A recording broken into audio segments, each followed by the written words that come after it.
As everybody's aware, the past administration has long been asking for 3 hostages to be released from a North Korean labor camp, but to no avail. Stay tuned.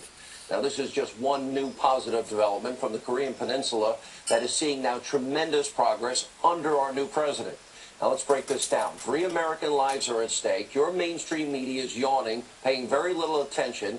Kim Jong-un is making unprecedented concessions. The mainstream media is yawning. We're talking about denuclearization of the entire Korean Peninsula. We have historically low unemployment now in 14 states, record lows. The media yawns. Americans receiving unemployment is the lowest since 1973. The media could care less. African-American unemployment, Hispanic unemployment, women in the workforce unemployment, 17-year lows, record lows. The media could care less.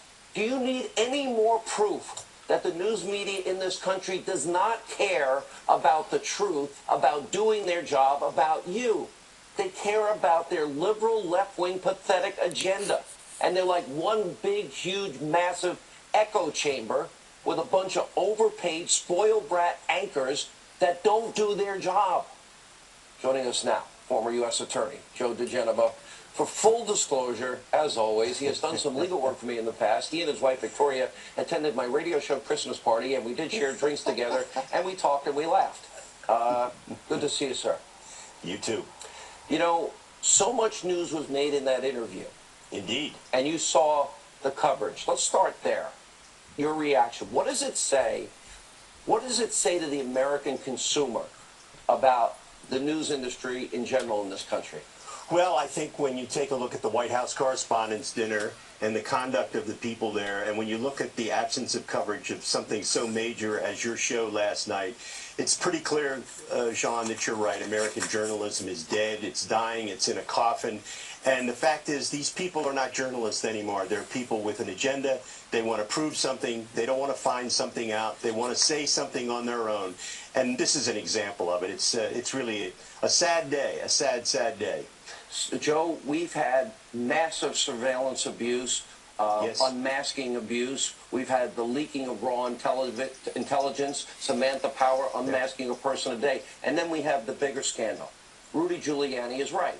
Hillary committed felonies. Hillary obstructed justice. James Comey, Peter Strzok, Lisa Page, Andrew McCabe, and Loretta Lynch, they rigged that investigation. Then, of course, there's supposed to be Trump-Russia collusion. It turns out Hillary is paying a foreign national to use Russian sources that turn out to be debunked, and then that false political document, that dossier, is used for a FISA warrant to spy on an American associated with the Trump campaign in the lead-up to an election.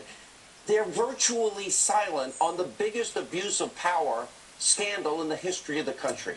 Well, I don't think there's any doubt that judgment you've just made is absolutely correct. It is quite evident now that the Mueller probe is illegitimate.